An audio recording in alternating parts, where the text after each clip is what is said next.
¿Qué tal? Buen día. Hoy quería compartir con ustedes una obra literaria escrita por Alexander Pushkin como parte de su libro Pequeñas Tragedias, publicado a finales de los años 20 del siglo XIX. Esta tragedia se llama Mozart y Salieri. Y el tema de esta tragedia es la envidia humana. Si ustedes han visto la película Amadeus, sabrán de qué se trata. Salieri es un compositor de origen italiano, pero ciudadano austríaco, que asesina a Mozart porque lo envidia. Mozart es un hombre que ha recibido un talento especial, una genialidad única, y entonces Salieri se rebela contra Dios y después de matar a Dios decide asesinar a Mozart.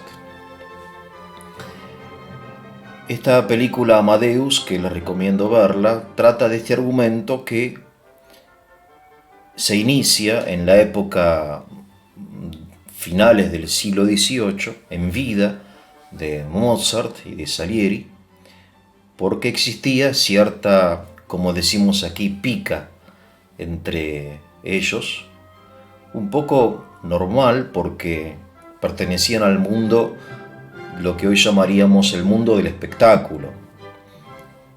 En aquella época Mozart y Salieri serían como aquí en la Argentina, no sé, Charly García y Fito Páez. Y entonces la gente competía, es más, se organizaban competencias donde la autoridad en cuestión le daba a diversos compositores un tema y después el pueblo decidía cuál era la obra mejor. En una de sus cartas, Mozart dice que Salieri estaría contento por su fracaso, a saber, el de Mozart. Y esta competencia, esta rivalidad existente entre ellos, causa o provoca un chisme, habladurías que, en fin, una calumnia, mejor dicho, que hacen de Salieri el asesino de Mozart. Esto flotaba en el ambiente, digamos, ¿no? Una versión apócrifa de la muerte de Mozart. Pero curiosamente, Pushkin se hace eco de esta teoría falsa y escribe esta tragedia titulada Mozart y Salieri, donde Salieri asesina a Mozart, lo cual es contrario a la verdad, ¿no? Y esto es raro, es un poco triste, según mi modo de ver, que un gran escritor como Pushkin se haya hecho eco de esta falsedad, ¿no? En fin, por eso vamos a hablar del Mozart del Salieri de Pushkin, no del Salieri real.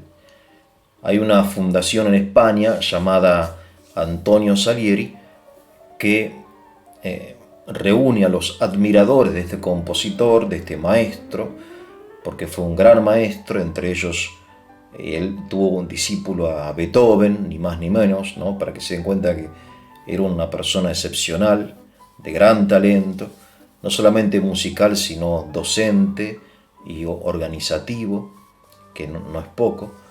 Y entonces en la página web de esta fundación, Antonio Salieri, hay un artículo muy extenso donde demuestra que Salieri no fue ni mucho menos el que provocó la muerte de Mozart, sino que al contrario ayudó a la viuda de Mozart cuando ella se queda sola, y también lo ayudó a Mozart en vida. Fueron amigos, aunque obviamente, inevitablemente, entre dos grandes artistas siempre hay una comparación entre ellos y están en la boca de todos. Por eso, bueno, pudo haber cierta rivalidad, cierta competencia natural, como existe en el deporte, en el arte, en la política, pero que Salieri no era ni mucho menos un asesino, ¿no? El problema es que esta tradición, un poco asumida por Pushkin y por la genialidad de Pushkin, se convierte en una tradición ya firme. Después se escriben libros, una novela, en los años 70, que da pie finalmente a la película Amadeus, que gana un Oscar, el Oscar creo que al mejor actor. Y bueno, entonces ya Salieri, el pobre Salieri, no, Antonio Salieri queda ya como para siempre estigmatizado como asesino de Mozart. Falso, falso. Y a propósito, otra falsedad que trae Pushkin en esta pequeña tragedia es al final de la tragedia, y hace referencia a Miguel Ángel Buonarroti, porque les adelanto el argumento: Salieri acaba de asesinar a Mozart, pero antes habían tenido un pequeño debate acerca de si un asesino puede a su vez puede ser una persona genial, y Mozart dice que no. Él opina que la genialidad artística y el delito de asesinato son incompatibles, no pueden coexistir en una persona. Y se va a Mozart. Y Salieri, que acaba de asesinar a Mozart, de envenenarlo, ¿no? Es decir, Mozart va a morir en su casa, pero ya está envenenado. Salieri dice: pero ¿cómo? Entonces, si soy un asesino, no soy un genio. No, dice, yo soy un genio. ¿Acaso, así termina la obra, el creador del Vaticano no fue un asesino? Refiriéndose a Buonarroti. Buonarroti, Miguel Ángel, ustedes saben, él construyó la cúpula de San Pedro, que es una obra de arquitectura extraordinaria. Un genio, obviamente, Miguel Ángel, ¿no? Pero también en su época, los envidiosos, porque siempre son los envidiosos, los resentidos, ¿no? Los mediocres, los que inventan estas cosas, decían que Miguel Ángel había asesinado a un joven para estudiar la anatomía, el cuerpo humano, ¿no? Porque de hecho, si ustedes observan las obras de Miguel Ángel, ¿no? El David, que está en Florencia, ¿no? O la Pietà, que está en Roma, en el Vaticano, o el Moisés, o los frescos de la Capilla Sixtina, van a ver que Miguel Ángel realmente conocía a la perfección el cuerpo humano, la anatomía. ¿Y de dónde? Obviamente lo conocía a partir de observación. ¿De quién? Bueno, de gente viva, de cadáveres, de modelos, pero bueno, en definitiva habían creado, no sé por qué, la fábula de que Miguel Ángel, que era un hombre de temperamento ansioso, necesitaba urgente estudiar una parte del cuerpo humano y no tuvo mejor idea que matar a alguien, ¿no? Lo cual es un disparate. Es un disparate, creado por envidiosos. Pero resulta que Pushkin aquí se hace eco de este disparate y termina su obra afirmando: ¿acaso el creador del Vaticano no fue un asesino? Interesante, ¿no? Interesante que Pushkin se hace eco de dos calumnias dirigidas a dos personas realmente, en el caso de Miguel Ángel, genial, obviamente, y en el caso de Salieri, altamente meritoria, ¿no? Pero lo más interesante es que Pushkin después, 10 años después, va a ser víctima de lo mismo. Estamos en el año 28, cuando él publica estas tragedias. Año 37, los envidiosos de Pushkin empiezan a enviarle cartas anónimas diciendo que es un cornudo, que su mujer Natalia es amante de un oficial de origen francés, pero que está al servicio de Rusia, del Imperio Ruso, llamado Dantes. Pushkin es objeto de la envidia de mucha gente por varias razones. En primer lugar, por su enorme talento. Es el creador, digamos, del idioma ruso moderno. es un talento enorme, reconocido ya en su época, muy querido por el emperador, que lo considera, así lo dice, el hombre más inteligente de su época, Pushkin. Muy querido por el pueblo, porque no es un escritor de vanguardia, elitista, sino que escribe cosas que lee todo el mundo, ¿no? Es un gran mérito eso. Y después digamos, es un gran talento en todo sentido. Y por otro lado, él logra conquistar el corazón de la mujer más hermosa de San Petersburgo, así decían, o una de las más hermosas, ¿no? Difícil, obviamente, decir que esta es Natalia, la más hermosa, pero una mujer hermosísima, digamos. Él, que era feo, Pushkin era feo, al menos según el estereotipo ruso. ¿Por qué era feo? Porque era hijo de un africano, no era ruso. Pedro el Grande, cuando fundas, que era un original, una persona extravagante en cierto sentido, trajo un negro africano de África, le da un título aristocrático y lo mete en la corte rusa, porque Pedro quería traer gente de otros lados para modernizar Rusia. Y entonces este negro, ya hecho parte de la corte imperial, tiene un hijo, ese hijo qué sé yo, y el nieto de ese negro, árabe, de raza árabe, es Pushkin. Por eso ustedes lo van a ver en los retratos distinto, tiene los pelos rizados, ¿no? La tez morena, los labios gruesos, en fin, no es un hombre en sentido europeo hermoso, ¿no? Y entonces aparece este Dantes, que es un oficial francés, un cara linda, ¿no? Como no hay en todas las épocas, pero bueno, oficiales cara linda, con sus bigotitos, con su uniforme, que se dedican a conquistar mujeres casadas como trofeos, ¿no? Conquistan, las seducen y después se divierten rechazándolas y enviándole a los maridos pruebas de que su mujer lo traicionó, ¿no? Ese era Dantes, un mediocre, un don nadie, una mala persona, ¿no? Una mala persona. Y entonces, en ese ambiente, Pushkin recibe cartas que le dicen: mira, tu mujer Natalia, dibujos de Pushkin con cuernos, se le ríen, etc. Y entonces él se ve obligado a retar a duelo a Dantes. Pero Dantes es militar, es oficial del ejército. Pushkin es escritor, ¿no? Hay una desigualdad obvia. Ahora, en esa época, una persona ofendida de tal forma estaba obligada a retar a duelo, porque el honor era el valor más alto de la sociedad, no la verdad, sino el honor, ¿no? Hoy diríamos: bueno, ¿a qué me importa? ¿A qué me importa lo que piensan los demás? Sí, pero en aquella época la reputación, el honor lo era todo. Entonces, para limpiar su honor, aún siendo mentira que Natalia era amante de Dantes, porque Natalia no fue nunca amante de Dantes, sino que su amor fue Alexander, así como Alexander amó siempre a Natalia. Eso está claro, ¿no? Por la historia.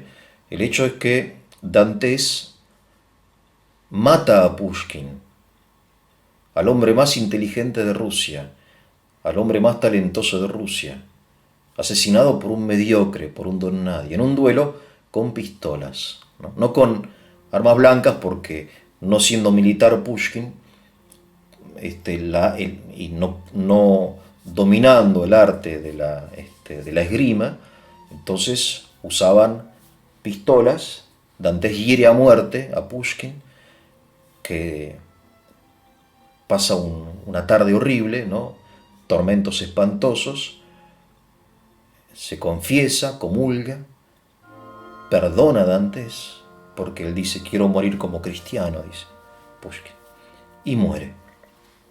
dejando a Natalia a sus hijos. Esta es la historia de Pushkin, que de alguna manera está prefigurada en Mozart y Salieri. O sea, Pushkin escribe 10 años antes de su muerte la forma en que él va a morir, a saber, a causa de la envidia de los demás. Obviamente no envenenado, en un duelo, etc., pero dejando de lado sus aspectos secundarios, el tema de la envidia, que es el principal, está presente ya en forma profética, ¿no?, en la obra Mozart y Salieri. Por eso me parece interesante esto de la envidia, ¿no?, que vemos en estas biografías de Salieri, Mozart, Buonarroti, Miguel Ángel, ¿no?, y Pushkin, Dantes.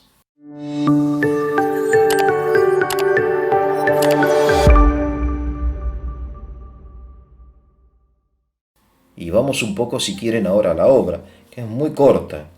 Son pequeñas tragedias, pero son muy densas. Y entonces, a pesar de la brevedad, uno puede detenerse mucho tiempo, ¿no? Por ejemplo, la obra empieza con una afirmación de Salieri, que en un monólogo, ¿no? En los monólogos ellos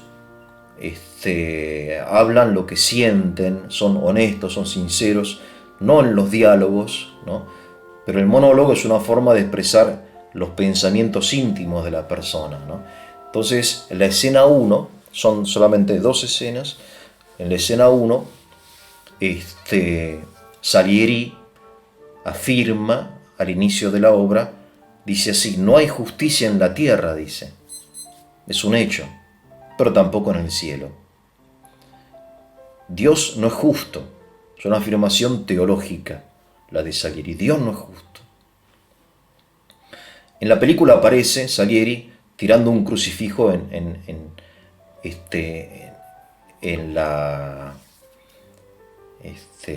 las llamas, ¿no? Pero aquí Salieri acusa a Dios, lo hace culpable a Dios, de que Dios no es justo porque le da al que no tiene méritos el premio que merece otra persona. Vale decir, en concreto, Salieri había hecho de joven como un contrato con Dios, un contrato unilateral, porque Dios nunca le dijo que sí, pero un poco le dijo a Dios, al Señor, ¿no?, un Dios cristiano: yo voy a ser un cristiano bueno, voy a cumplir los mandamientos, ir a misa, rezar el rosario, no andar en festicholas o por burdeles, qué sé yo, y vos dame el don de la música, haceme un genio musical, porque Salieri, el Salieri de Pushkin, ¿no?, vive para la música, ¿no?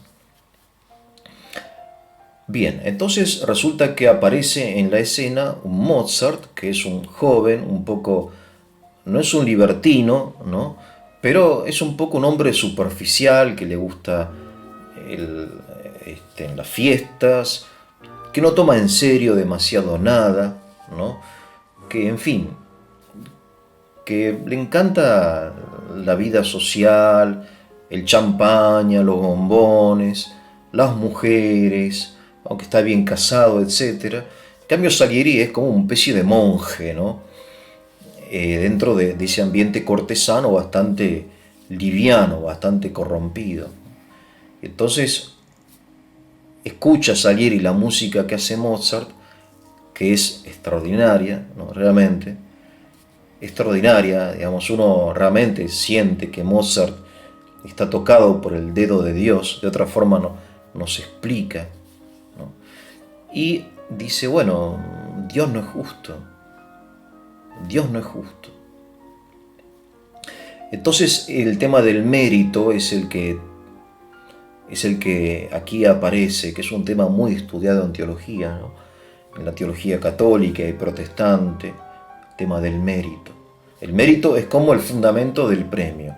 Yo hago un mérito, tengo un mérito, y ese mérito yo se lo presento a Dios como diciendo, bueno, mire, yo hice tal cosa, ahora vos me debes tal cosa, ¿no? como dice, así lo entienden en forma errónea, jurídica, ¿no? Como que hay un contrato con Dios. Una cosa así como el contrato entre Fausto y Mefistófeles, que hemos hablado acá en este canal. Entonces, Dios no cumple con su trato, con el trato con Salieri. Y por eso Salieri rechaza a Dios. Ahora, si ustedes analizan un poco esto, quizá valga la pena detenernos un segundo en en esta idea de Salieri. Digo, el contrato lo firmó Salieri, no lo firmó Dios. No se puede exigir de Dios algo que nunca prometió, ¿no? Esto es interesante porque muchas veces nosotros decimos, yo no merezco esto. Es muy frecuente escuchar, ¿no? Yo lo he escuchado 1000 veces. ¿Por qué a mí? Yo no merezco esto, ¿no? Como si hubiera habido un contrato. Y tal cosa no existe, no existe.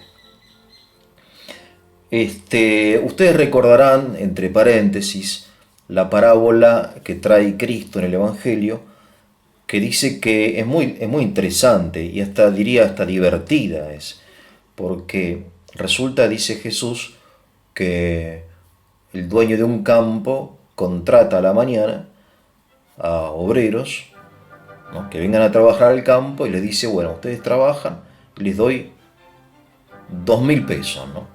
Por un denario, 2000 pesos, bueno. Perfecto, entonces al mediodía llega otra gente y los pone a trabajar. Y media hora antes de que termine la jornada laboral, llegan unos atorrantes, ¿no? A las 4:30, a las 5 termina el horario de la cosecha. Bueno, quieren trabajar, vengan a trabajar. Entonces, al final de la jornada, abre la bolsa y les da a los que vinieron a la mañana sus 2000 pesos. ¿Está bien? Está bien, bueno, justo, perfecto. Bueno, así habíamos arreglado. Pero cuando los de la mañana ven que a los que llegaron al mediodía, y los que llegaron al mediodía ven que los que llegaron media hora antes reciben también 2000 pesos, entonces le tiran la bronca al dueño del campo. Le dice, pero ¿cómo? Trabajamos 8 horas como negros, me pagás 2000 pesos. Este trabajó media hora, ¿le pagás 2000 pesos? Y no es justo, ¿no? Y bueno, obviamente que no es justo.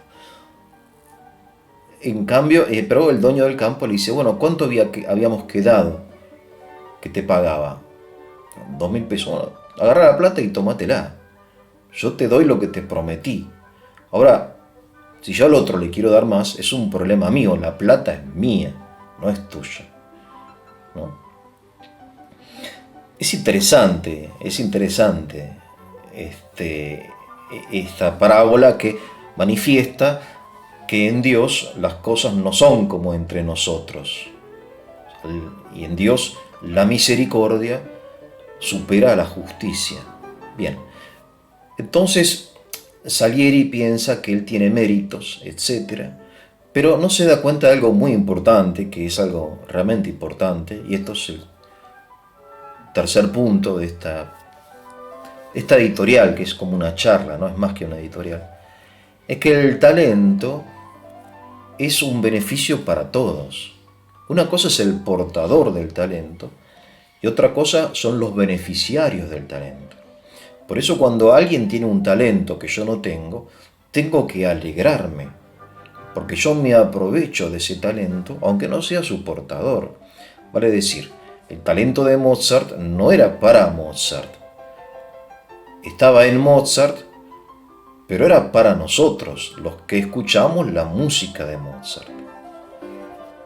El talento, no sé, de Steve Jobs, el creador de Apple, ¿no? Del iPhone y todo eso. El iPad. Es un hombre genial, pero su genialidad, los beneficiarios de los frutos de su genialidad somos nosotros, los que usamos, yo no, pero hay mucha gente que usa los productos de esta compañía, ¿no? De modo que los grandes genios de la humanidad, en el campo de la medicina, de la economía, de la filosofía, del arte, etcétera, de la política, etcétera, todos esos genios Dios los tocó con su dedo para beneficio de todos. Por eso no hay motivo para sentir envidia, sino la única cosa es alegrarnos y agradecer a Dios. De modo que Salieri, si hubiese entendido de qué se trata esto, tendría que haberse alegrado de que gracias a Mozart él puede escuchar la música de Mozart. Y aún más, el portador del talento muchas veces sufre, porque ese talento es como un peso, como una carga, una presión en su psicología, en su emotividad, que muchas veces es difícil de cargar, ¿no?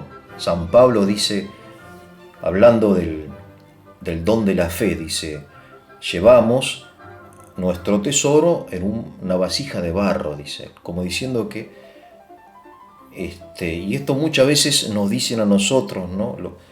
A los curas, los que nos predican, dice, claro, el sacerdocio es un talento, pero vos sos una vasija de barro, y bueno, y de eso se trata, ¿no? Muchas veces se rompe la vasija.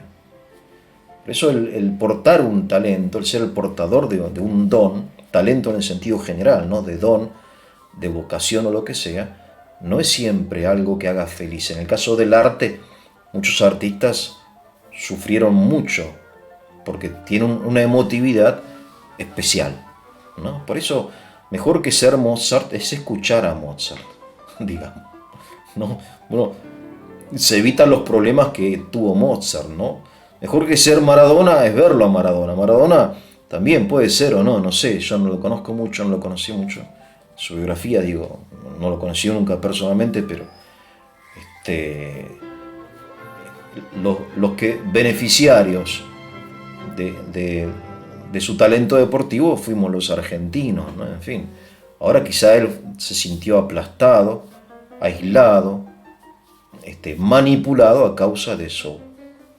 Bien, entonces, talento, digo, el portador y los beneficiarios, ¿no? Esto es importante.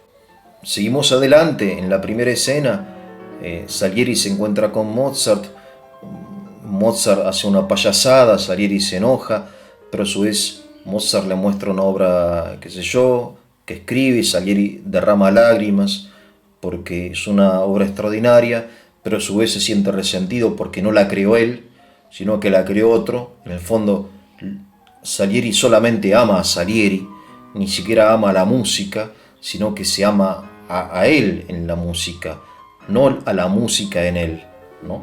Que es distinto. Se ama a él en la música, no a la música en él o en otro.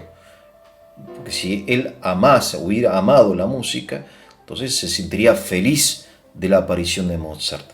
Es muy importante eso.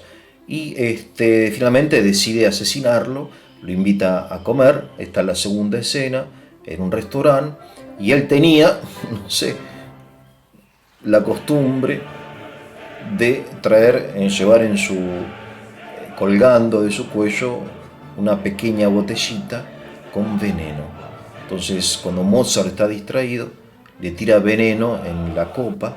Mozart no sabe, brinda, ¿no? Salieri lo traiciona y Mozart se siente mal y se va a su casa porque se siente mal, y Salieri dice, bueno, vas a dormir por mucho tiempo, le dice, ¿no? Como diciendo, te vas a morir.